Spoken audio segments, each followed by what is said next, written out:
નમસ્કાર વિદ્યાર્થી મિત્રો, હું છું પીએમ સર. શ્રી ગણેશ ક્લાસીસમાં દરેક વિદ્યાર્થીનું સ્વાગત છે.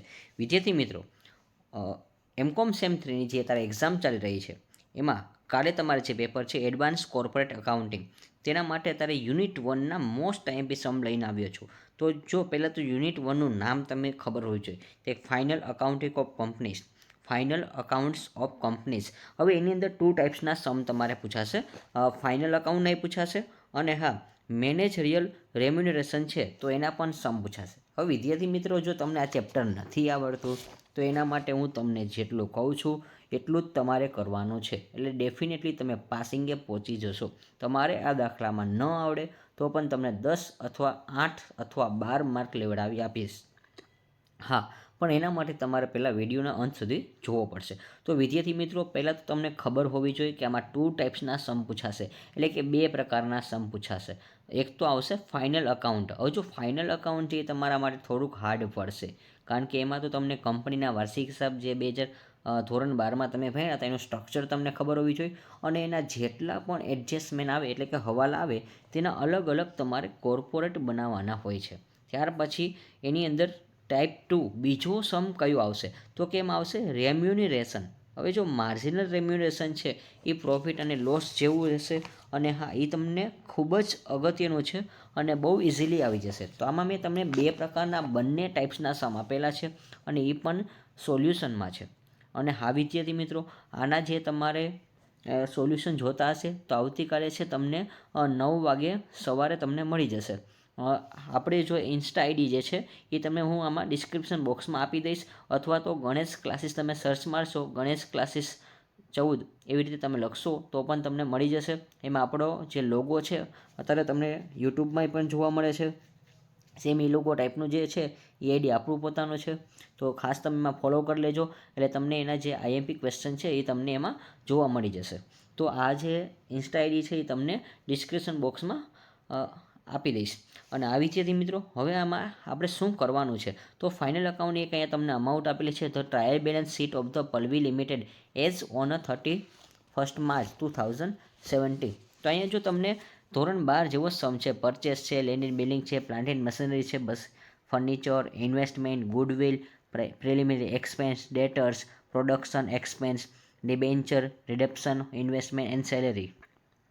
ત્યાર પછી હજી આગળ રકમ છે વિદ્યાર્થી મિત્રો, રેન્ટ એન્ડ ટેક્સ છે, ડિરેક્ટર ફીસ છે, પોસ્ટેજ સ્ટેશનરી છે, ટેલિફોન એક્સપેન્સ છે, કેશ એન્ડ બેંક છે, બેડ ડેસ્ક છે અને ઓપનિંગ સ્ટોક છે. તો વિદ્યાર્થી મિત્રો, આ બધા અંગ્રેજીમાં નામ છે. હવે ઘણા બધા વિદ્યાર્થીઓ એવા હશે કે સાહેબ તમે ગુજરાતીમાં કરાવો, પણ વિદ્યાર્થી મિત્રો, અત્યારે ઇંગ્લિશ મીડિયમમાં ઘણા બધા વિદ્યાર્થીઓ હોય છે અને સાથે તમને થોડુંક ઇંગ્લિશ તમારે શીખવું જ પડશે, એટલે થોડુંક કોમ્પ્રોમાઇઝ તમારે કરવું પડશે.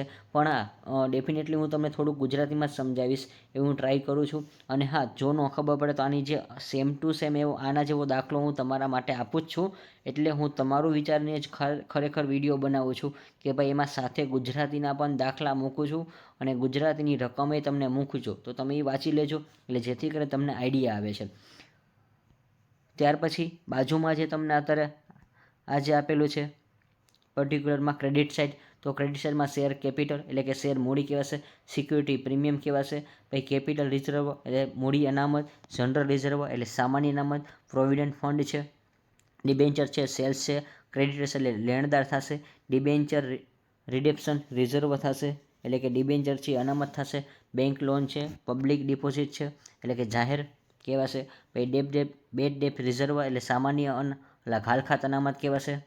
ત્યાર પછી પ્રોફિટ એન્ડ લોસ. તો જો વિદ્યાર્થી મિત્રો, આ જે તમને આપેલું છે એના એડજસ્ટમેન્ટ તમારે ખાસ યાદ રાખવાના છે.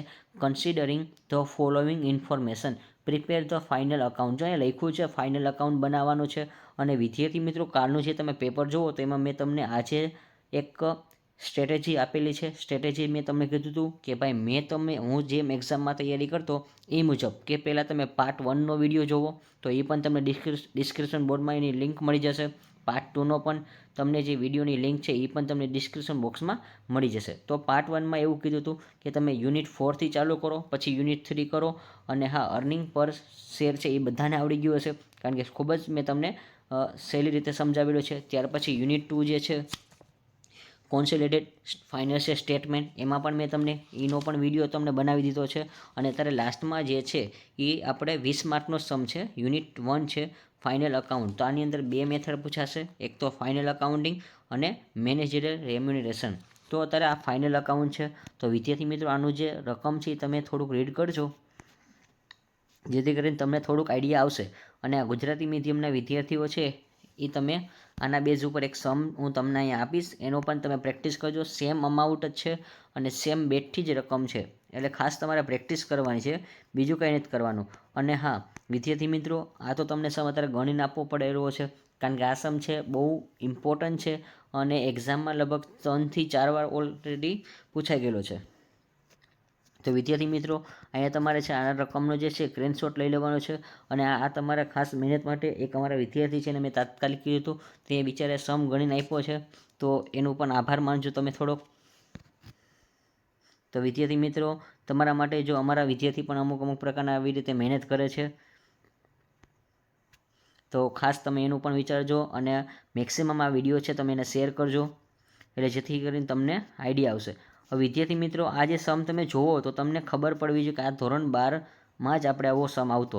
તો આની તમને ટેકનિક છે એ હું તમને લાસ્ટમાં કહું છું શું કરવું ને એ.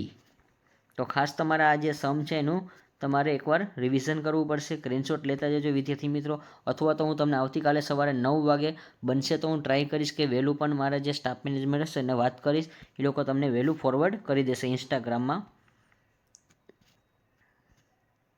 તો વિદ્યાર્થી મિત્રો, અહીંયા જે આ સમ છે એની સંપૂર્ણ નોટિસ છે એ કમ્પ્લીટ થઈ છે. તો અહીંયા આપણે ત્યારે મેં શું કરાવ્યું તમને તો એકવાર તમને ઉપર છેલ્લું કહી દઉં છું, એટલે જેથી કરી તમને પ્રશ્ન ન પડે. કારણ કે અત્યારે વિચાર કરો તો તમે 11:30 જેવું વાગી ગયું છે વિડીયો બનાવવામાં. તો બેલેન્સ શીટમાં તમારે શું કરવાનું છે, ધોરણ 12માં તમારે આવતું liability and liquidity, liability equity and liability, એટલે કે ઇક્વિટી અને જવાબદારી એવું આવતું. તો હવે આમાં જો આપણે જોઈએ તો કે એમાં આપણે 2 શેર હોલ્ડર ભંડોળ આવતા. શેર હોલ્ડરના ભંડોળમાં આવતો એક તો શેર કેપિટલ આવતું અને સામાન્ય અને સરપ્લસ આવતું. ત્યાર પછી નોન કરંટ લાયબિલિટી, એટલે કે બિન ચાલુ મિલકત, બિન ચાલુ જવાબદારી. તો બિન ચાલુ જવાબદારીમાં અંદર 4 વિગત આવતી. તો એ 4 વિગત તમને યાદ હોવી જોઈએ વિદ્યાર્થી મિત્રો, કારણ કે ખૂબ જ ઇઝી સમ છે એટલા માટે. ત્યાર પછી હવે આપણે આગળ વાત કરી તો કે કરંટ લાયબિલિટી, એટલે કે કરંટ લાયબિલિટીનું ગુજરાતી તમને બધાને ખબર જ હશે વિદ્યાર્થી મિત્રો. તો એમાં આવશે ચાલુ જવાબદારી. હવે જો વિદ્યાર્થી મિત્રો આનું જે સ્ટ્રક્ચર છે તમને આવડવું જોઈએ, ધોરણ 12માં છે. જો ન હોય તો એ પણ હું ટ્રાય કરીશ કે તમને મળી જશે, અથવા તો ધોરણ 12ના જે છે એટલું તમને ખબર જ હોય છે. ગુજરાતી માધ્યમના વિદ્યાર્થી હશે એને તો વધારે આઈડિયા હશે, કારણ કે આ સ્ટ્રક્ચર એને મોઢે જ હશે. તો જો નોન કરંટ લાયબિલિટી છે એની અંદર હું 4 વિગત બોલું છું, એકવાર તમે લખી લેજો. જેની પાસે ન હોય એ શેર કેપિટલની જે છે શેર હોલ્ડરની તો બંને જ છે, પણ નોન કરંટ લાયબિલિટી છે એની અંદર 4 વિગત આવશે. લોંગ ટર્મ બોરોવિંગ, પછી ડિફરન્સ ટેક્સ લાયબિલિટી, અને અધર લોંગ ટર્મ લાયબિલિટી, અને લોંગ ટર્મ પ્રોવિઝન. તો આ 4 વિગત તમારે ખાસ યાદ રાખવાની છે. અને ગુજરાતી માધ્યમના વિદ્યાર્થીઓને શું કરવાનું છે, ધોરણ 12ની કોઈ અકાઉન્ટની ટેક્સ્ટબુક હોય પાર્ટ 2 એની અંદર કંપનીના વાર્ષિક આપશે, એ સ્ટ્રક્ચર તમારે જોઈ લેવું. ત્યાર પછી કરંટ લાયબિલિટીમાં પણ 4 વિગત આવશે. શોર્ટ ટર્મ બોરોવિંગ આવશે, ટ્રેડ પેયેબલ આવશે, અધર કરંટ લાયબિલિટી આવશે અને શોર્ટ ટર્મ પ્રોવિઝન આવશે. તો આ જે તમારું સ્ટ્રક્ચર છે. અને અહીંયા તમારે જે ટોટલ છે એ ઇક્વિટી એન્ડ લાયબિલિટીનો છે. ત્યાર પછી અસેસનો આવશે, નોન કરંટ અસેસ, એમાં ટેન્જિબલ અસેસ એટલે કે દ્રશ્ય અને અદ્રશ્ય મિલકત એવું તમારે આવતું, અને ફિક્સ અસેસ આવશે. પછી ઇનટેન્જિબલ અસેસ એટલે તમને ખબર જ છે, ગુડવિલ, પેટર્ન, પાઘડી, copyright, franchise, software and license. Total 7 છે ઇનટેન્જિબલ અસેસ છે. વિદ્યાર્થી મિત્રો ન ખબર હોય તો એકવાર રાઇટ ડાઉન કરી લેજો બુકમાં તમારી. ગુડવિલ પેટન્ટ, પછી સોફ્ટવેર. તો આ જે 7 છે એ તમે એકવાર ખાસ જોઈ લેજો કે ગુડવિલ છે આપણી પાસે, પેટન્ટ છે, પછી ટ્રેડમાર્ક છે, રજિસ્ટ્રાર છે, સોફ્ટવેર છે, લાયસન્સ છે અને ફ્રેન્ચાઇઝી છે. ટોટલ આ 7 છે એ વિગત તમારે ખાસ નોટ ડાઉન કરવાની છે. એટલે સાથે છે ઇનટેન્જિબલ અસેસ છે એટલા માટે. અને નોન કરંટ અસેસ તો તમને બધાને ખબર છે જે લાંબા ગાળાની હોય છે એ. તો નોન કરંટ ઇન્વેસ્ટમેન્ટ છે. ત્યાર પછી હવે એની અંદર એક વધારાની વિગત આવશે તો કે એ લખી લેજો વિદ્યાર્થી મિત્રો. એનું સ્ટ્રક્ચર જુઓ ત્યારે હું બોલું છું તો કે ફિક્સ અસેટ્સમાં આવશે ટેન્જિબલ અસેટ્સ અને ઇનટેન્જિબલ અસેટ્સ. પછી વર્કિંગ કેપિટલ પ્રોગ્રેસ આવશે અને ઇનટેન્જિબલ અસેટ્સ ટોટલ હું 7 બોલ્યો છું, એકવાર જોઈ લેજો વિડીયો રિવાઇઝ કરીને. પછી નોન કરંટ ઇન્વેસ્ટમેન્ટ આવશે, એટલે કે લાંબા ગાળાના જે તમે રોકાણ કર્યા હોય. પછી ડિફરન્સ ટેક્સ આવશે, એટલે એનઈટી ઉપર છે, નેટ ઉપરથી હોય છે. લોંગ ટર્મ લોન્સ કે લાંબા ગાળાની લોન આવશે અને એડવાન્સ આવશે અને અધર નોન કરંટ અસેટ્સ જે આમાં ન આવે એ. અને હવે લાસ્ટમાં કરંટ અસેટ્સ છે, તો એટલે કે ચાલુ મિલકત. એની અંદર ટોટલ આપણી પાસે 6 વિગત આવે છે વિદ્યાર્થી મિત્રો. એક તો કરંટ ઇન્વેસ્ટમેન્ટ આવશે, પછી ઇન્વેન્ટરીઝ આવશે, ટ્રેડ રિસીવેબલ આવશે, કેશ એન્ડ કેશ ઇક્વિપમેન્ટ આવશે, શોર્ટ ટર્મ લોન આવશે અને હા ત્યાર પછી અધર કરંટ અસેટ્સ. તો આ જે સ્ટ્રક્ચર છે એ તમારે ખાસ પાકું કરવાનું છે. આમાં બીજું કાંઈ તમારે કરવાનું નથી. અને આ જે છે એ તમારી પાસે પ્રોફિટનું છે, તો પ્રોફિટ એન્ડ લોસનું જે સ્ટ્રક્ચર છે એ. તો આ તમારે ધોરણ 12માં આવતું વિદ્યાર્થી મિત્રો. તો આ પણ તમને ખબર જ હશે. અને આનું જે સ્ટ્રક્ચર છે એ બધા વિદ્યાર્થી પાસે હોય જ છે. અને જો એવું હશે તો છતાં પણ હું એવું લાગે તો ઇન્સ્ટાગ્રામ જે છે આઈડી મેં તમને કીધું છે, એમાં હું તમને આનું જે સ્ટ્રક્ચર છે પહેલાં યુનિટનું એ પણ હું તમને ફાઇનલ અકાઉન્ટ છે એનું ફોરવર્ડ કરી દઈશ. પણ આ એના કરતાં હું તમને જે કહું છું એ તમે સમ કરજો તો તમને ખૂબ જ ઇઝીલી પડશે. તો વિદ્યાર્થી મિત્રો એના કરતાં આપણે જે સેકન્ડ સમ છે રેમ્યુનરેશન સમ એ જ આપણે વધારે કરાય, કારણ કે એના માટે ખાસ અગત્યનું છે. પણ ઘણીવાર ન પૂછે તો તમને બેનિફિટ નથી. તો વિદ્યાર્થી મિત્રો અહીંયા આ જે છે સમ એની તમારી વર્કિંગ નોટ છે શેર કેપિટલની. તો ખાસ તમે આને સ્ક્રીનશોટ લેતા જજો વિદ્યાર્થી મિત્રો, કારણ કે આ નોટ 2 છે. રિઝર્વો એન્ડ સરપ્લસ ગુજરાતી માધ્યમના વિદ્યાર્થી મિત્રો છે એને પણ સેમ આ જ રીતે વર્કિંગ નોટ આવશે વિદ્યાર્થી મિત્રો. એટલે તમે કોઈ ટેન્શન ન લેતા અને આમાંથી તમારે સ્ક્રીનશોટ લઈ લેવાનો છે, એટલે જેથી કરીને તમે આરામથી સમ કેલ્ક્યુલેટ કરી શકો છો. ત્યાર પછી વર્કિંગનો નંબર 4 છે અધર કરંટ લાયબિલિટી છે, જે અન્ય હોય છે એ ચાલુ જવાબદારી. પછી ટ્રેડ નોટ નંબર 5 છે ટ્રેડ પેયેબલ. પછી નોટ નંબર 6 છે શોર્ટ ટર્મ પ્રોવિઝનલ. પછી નોટ નંબર 7 છે ફિક્સ અસેસ છે, એ નોન કરંટ અસેસ છે. તો વિદ્યાર્થી મિત્રો એની જે અમાઉન્ટ છે અહીંયા આપેલી છે. અમારા વિદ્યાર્થી મિત્ર પણ ભૂલ થઈ જાય છે, પછી શેરમાં ચેકો મારી દીધો છે, નીચે લખી નાખાય. ત્યાર પછી નોટ છે ઇન્વેસ્ટમેન્ટ. પછી નોટ નંબર 9 ટ્રેડ રિસીવ છે. ત્યાર પછી નોટ નંબર 10 અધર કરંટ અસેસ છે. અને લાસ્ટમાં નોટ નંબર 11 છે અધર એક્સપેન્સ છે વિદ્યાર્થી મિત્રો. તો ટોટલ લગભગ અહીંયા હવે નોટ કમ્પ્લીટ થઈ જ જશે એવું લાગે છે. તો હા, તો હવે જે નોટ કમ્પ્લીટ થઈ ગઈ છે. સેમ એ સમની રકમ છે વિદ્યાર્થી મિત્રો અહીંયા તમને સરસ મજાની આપેલી છે. આખી રકમ છે એ તમને અહીંયા આપેલી સેમ ટુ સેમ આ રકમ છે. યુનિવર્સિટીના પેપરમાં લગભગ 3 થી 4 વાર ઓલરેડી પૂછાઈ ગયેલો એવો સમ છે. મોસ્ટ ઇમ્પોર્ટન્ટ સમ છે. અને ગુજરાતી માધ્યમના વિદ્યાર્થીઓ માત્ર એના માટે સેમ આ રકમ આપણે આપેલી છે. તો તમારે જે ઉપરની જે ઇંગ્લિશ નોટ હોય ને એની જગ્યાએ તમારે ગુજરાતી આમ લખી નાખવાનું, એટલે જેથી કરીને તમને પણ આઈડિયા આવી જાય અને તમને પણ થોડું ઘણું આવડી જાય. અને ગુજરાતી માધ્યમના વિદ્યાર્થી માટે તો ઘણું બધું ઇઝી જ હોય છે પેપર, એટલા માટે. આ એની જે એડજસ્ટમેન્ટ છે વધારાની માહિતી છે ઉપરનો જે સમ હતો આ એનું છે, તો તમે ખાસ જોઈ લેજો. અને આ સમ છે એ કમ્પ્લીટ થશે. હવે જો વિદ્યાર્થી મિત્રો તમને એવું લાગે કે મને ફાઇનલ અકાઉન્ટ નથી આવડતું, તો એના માટે એક હું સેકન્ડ સમ લાવ્યો છું. મોસ્ટ ઇમ્પોર્ટન્ટ છે યુનિટ 1 છે, એની અંદર 2 સમ પૂછાય છે. તો પહેલાં તો તમે આખી રકમ વાંચો ને તમારે શું કરવાનું છે એ તમારે જોવાય. હવે આમાં તમને લાસ્ટમાં એક મેનેજરિયલ રેમ્યુનરેશન એવું લખેલું આવે છે. તો હવે આમાં તમારે પ્રોફિટ એન્ડ લોસનું સ્ટ્રક્ચર જ બનાવવાનું હોય છે, કારણ કે આ બહુ ઇઝીલી સમ છે. જો તમારે આટલી બધી ઉપરના જે નોટ ન યાદ રહેતી હોય અથવા તો ફાઇનલ સ્ટેટમેન્ટ તમને ન ખબર હોય તો એના માટે આ શોર્ટ સમ છે. આનું જે સ્ટ્રક્ચર છે મેં તમને આપેલું છે. આ સમ તમે ખાસ પ્રેક્ટિસ કરીને જજો, કારણ કે આ ખૂબ જ ઇમ્પોર્ટન્ટ છે અને આમાં લાસ્ટમાં લખેલું આવશે. હવે અહીંયા આપણે અમાઉન્ટ જે છે એડિશનલ ઇન્ફોર્મેશન છે, વધારાની માહિતી છે, એ તમે જોઈ લેજો તમારી રીતે. પણ હા, લાસ્ટમાં હું તમને કહું કે સર ખબર કેમ પડે, તો આમાં લાસ્ટમાં લખેલું જ હોય છે calculated the amount of maximum managerial remuneration and maximum amount to be a paid of manager does not help to the managing director as per clause 198 of companies act, જો 1998 જે કંપની એક્ટ છે એ મુજબ તમારે આને prepare કરવાનું છે, એટલે કે બનાવવાનું છે. અને જો અહીંયા લખેલું છે વિદ્યાર્થી મિત્રો, તો ગુજરાતી મીડિયમના વિદ્યાર્થી હોય છે એને પણ એવું રીતે લખેલું આવશે, એટલે તમે પણ ટેન્શન ન લેતા. અને હું તો કહું છું, જો તમને ફાઇનલ અકાઉન્ટ નથી આવડતું તો એના ઓપ્શનમાં છે બીજો એકના અથવામાં એક હશે, 20 માર્કનો સમ છે, તો મેનેજરિયલ રેમ્યુનેશનનો જ સમ તમે ખાસ કેલ્ક્યુલેશન કરજો. હવે આમાં તમારે ખાલી પ્રોફિટનું જ તમારે શું કરવાનું છે, સ્ટેટમેન્ટ ફાઇન્ડ આઉટ કરવાનું છે. તો અહીંયા તમને એક સરસ મજાનું જે સ્ટેટમેન્ટ છે, તમે બેઠે બેઠો એવી રીતે શું કરવાનું છે, તો કે તમારા જે આમાં શોર્ટકટ કહી દઉં છું વિદ્યાર્થી મિત્રો કે શું કરવું. હવે આમાં જેને ન ખબર પડે એ લોકો મારી એક ટ્રીક લખી લેજો કે પહેલાં તો નેટ પ્રોફિટ લખી લેવાનો. શું લખી લેવાનું વિદ્યાર્થી મિત્રો? Net profit. હવે એની અંદર શું કરવાનું, તો કે ખર્ચા બધા પ્લસ કરવાના. શું કરવાના વિદ્યાર્થી મિત્રો? ખર્ચા બધા પ્લસ કરવાના. મેનેજરિયલ રેમ્યુનેશનમાં જો તમારે 20માંથી 15 માર્ક લેવા હોય તો હું તમને કહું એટલું જ તમારે કરવાનું છે.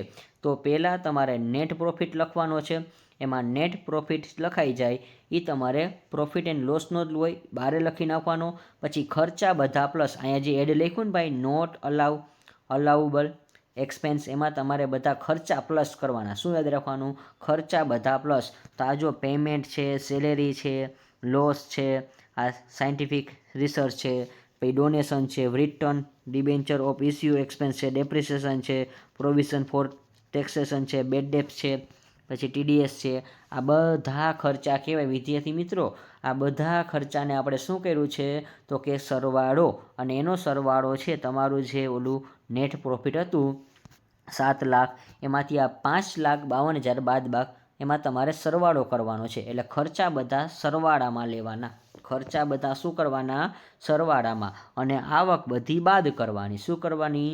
આવક બધી બાદ કરવાની. તો લેસમાં શું કરવાનું? Expense disallowed income. તો જો એક લખ્યું જ છે ઇન્કમ એટલે આવક થાય.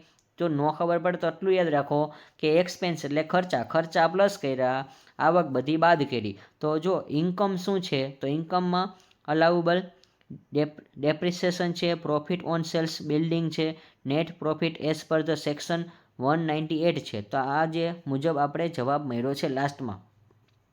અને ખર્ચા આપણી પાસે ઝાઝા બધા છે, આવક ઓછી છે, પણ આવકનો સરવાળો કરો. પણ આવક તમારે બાદ કરવાની છે. શું કરવાની છે?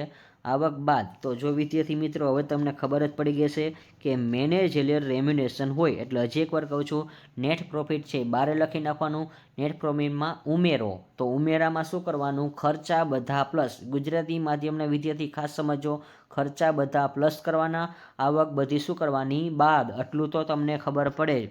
અને હા, અહીંયા તમારે આ સેક્શન પ્રમાણે કરવાનું છે. હવે આ 197ના સેક્શન મુજબ થશે એટલા માટે. અને જો એટલું તમને ન ખબર પડે તો કાંઈ નહીં, પણ મેં તમને કીધું એટલું કરી નાખો તો તમારે 15 માર્ક તો આવશે. પણ આ પહેલો જે સમ છે ફાઇનલ અકાઉન્ટ ન કરવું હોય એના માટે આ શોર્ટકટ ટ્રીક છે. હવે વિદ્યાર્થી મિત્રો આ સમ છે એ તમને અહીંયા આપેલો છે.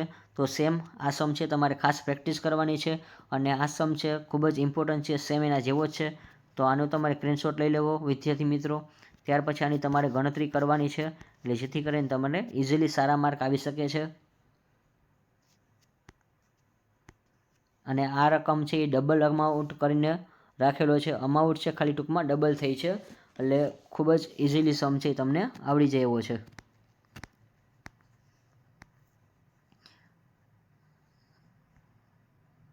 વિદ્યાર્થી મિત્રો સ્ક્રીનશોટ લઈ લેજો. અને મેં તમને કીધું એમ કે આમાં તમારે શું કરવાનું છે એનું મેં તમને લાસ્ટમાં કહી જ દીધું છે કે ભાઈ શું કરવું તમારે, તો કે ખર્ચા બધા શું કરી નાખવાના? પ્લસ કરવાના છે. અને આવક બધી શું કરવાની છે? બાદ બાકી કરવાની છે. બસ એટલું જ તમારે ખાસ યાદ રાખવાનું છે. આ જે સમ આપણે કરાવ્યો હતો એ મુજબ.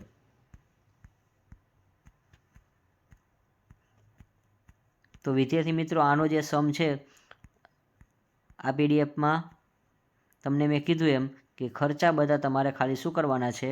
પ્લસ કરવાના છે. જો અહીંયા 17,30,000 છે વિદ્યાર્થી મિત્રો ખાસ સમજો, અહીંયા 17,30,000 છે. અને મેં તમને જે અમાઉન્ટ આપી છે, સમ આપ્યો છે, એમાં તમે રકમ જુઓ 17 દુને 34 અને 30ના ડબલ કરો તો 60. તો એ જ અમાઉન્ટ અહીંયા આપેલી છે, જુઓ છે સેમ ટુ સેમ મેં તમને આપેલું છે અને ખાલી અમાઉન્ટ ડબલ કરેલી છે. તો તમને એક આવી રીતે કરી શકે, કાં તો દોઢ, કાં તો એનો શું કરે અડધો કરી નાખે રકમની, કાં તો એની 4 ગણી કરે, 3 ગણી કરે છે. બસ આવું જ યુનિવર્સિટીમાં થોડી વાર થતું હોય. આપણું જે માઇન્ડ છે એ તમારે થોડીક વાર ફોકસ કરવાનું છે એટલે તમને આવડી જશે. અને મેં તમને કીધું એમ કે લાસ્ટમાં આ સમ તમારે ગણવાનો છે. કઈ રીતે ગણવાનું એની મેં તમને શોર્ટકટ ટ્રીક આપી છે કે ખર્ચા બધા પ્લસ અને આવક બધી માઇનસ. અને અહીંયા જે આ સમ છે એ કમ્પ્લીટ થાય છે. તો એકવાર લાસ્ટમાં જે ગુજરાતીમાં જમવા હોય એને આ 20 માર્કમાં જ પૂછાશે વિદ્યાર્થી મિત્રો, તમે ટેન્શન ન લેતા. નકર ઘણાને એવું થશે કે સાહેબ મારા 2 માર્ક 2.5 માર્ક ક્યાં વહી જશે, એટલે તમે એવું ટેન્શન ન લેતા. અને હા, આ વિડીયો છે અહીંયા પૂરો થાય છે વિદ્યાર્થી મિત્રો. અને આજે શ્રી ગણેશ ક્લાસીસનું આઈડી છે એ તમને ડિસ્ક્રિપ્શન બોક્સમાં મળી જશે. અને જે વિદ્યાર્થીઓ પહેલી વાર આપણી ચેનલ ઉપર આવે છે તો એ લોકો આપણી ચેનલને સબસ્ક્રાઈબ કરી દેજો, સાથે સાથે લાઇક કરી દેજો. અને વિદ્યાર્થી મિત્રો, હવે જે તમારે એમકોમના જે પેપર છે નેક્સ્ટ, તો હવે 3 પેપર બધાને બાકી હશે, પણ એમાં તમે કોઈ ગ્રુપ 1 હશે, ગ્રુપ 2 હશે, ગ્રુપ 3 હશે. તો ગ્રુપ 1માં અકાઉન્ટન્સી આવશે, ગ્રુપ 2માં માર્કેટિંગ આવશે અને ગ્રુપ 3માં HRM આવશે. તો જો જે વિદ્યાર્થીઓને વધારે કોમેન્ટ હશે એ વિદ્યાર્થીનો વહેલો વિડીયો મળી જશે IMPનો. અને જેથી કરીને તમારે ખાસ કોમેન્ટમાં જણાવવાનું છે કે ભાઈ તમારે પહેલાં કયા વિડીયો જોશે. સેમ એવી રીતે બીકોમના વિદ્યાર્થી હોય તો એને પણ એ જ સ્ટ્રેટેજી અપનાવવાની છે. જાજી કોમેન્ટ હશે એ ઉપરથી વિડીયો આપણે જાજો હશે એના ઉપરથી આપણે પ્રિપેર કરશું કે અકાઉન્ટ માટે બનાવવા છે, માર્કેટિંગ માટે બનાવવા છે કે HRM માટે. તો વિદ્યાર્થી મિત્રો, આશા રાખું છું કે આવતીકાલનું તમારું પેપર છે એ બેસ્ટમાં બેસ્ટ જાય અને હા સુપર હિટ જાય. અને જો તમારું પેપર સારું જાય તો કોમેન્ટમાં જરૂર જણાવજો કે હા સર અમારું પેપર છે ડેફિનેટલી બહુ જ સારું ગયું છે. અને હા, આપણું જો ગણાવેલા દાખલા આવતા હોય, તમને એના જેવા દાખલા આવતા હોય તો લખી નાખવાનું કે PM સરનું તોફાન હિટ છે. અને હા વિદ્યાર્થી મિત્રો, તમારા ધ્યાનમાં કોઈ ધોરણ 12 કોમર્સના વિદ્યાર્થી હોય તો ત્યારે આ 12 કોમર્સની બેન્ચ ચાલી રહી છે, એમાં કોઈને જોડાવવું હોય અથવા કોઈ નપાસ થતા હોય, કોઈને એવું લાગતું હોય તો કોઠારિયા વિસ્તાર છે, હરિધવા સર્કલ પાસે આપણો ક્લાસીસ આવેલો છે. તો ખાસ આપણો કોન્ટેક કરાવો એવા વિદ્યાર્થીનો. અને હા, ઝાઝો સમય નહીં બગાડું. અને એવી રીતે હવે તમારે ધોરણ 10ના કોઈ પણ વિદ્યાર્થી હોય મેથ્સ સાયન્સ માટે, તો એના માટે પણ આપણે ફેકલ્ટી છે બહુ જ ખૂબ સરસ છે, ખૂબ સરસ મેથ્સ ભણાવે છે, ખૂબ સરસ સાયન્સ ભણાવે છે. તો એના માટે અમે તમને એક રિક્વેસ્ટ કરી છે, ધોરણ 10 અને ધોરણ 12ના કોઈ એવા વિદ્યાર્થી હોય તો તેને જરૂર ઇન્ફોર્મેશન આપી જે હરિધવા સર્કલ પાસે અથવા કોઠારિયા વિસ્તારમાં રહેતા હોય એવા લોકોને, અથવા હુડકો વિસ્તારમાં રહેતા હોય એવા વિદ્યાર્થી તમે અમારો સંપર્ક આપી શકો છો. તો આવજો વિદ્યાર્થી મિત્રો, આવતીકાલના પેપર માટે બેસ્ટ ઓફ લક. અને આવતીકાલનું પેપર તમારું બધાનું જોરદાર જાય એવી હું શુભેચ્છા પાઠવું છું.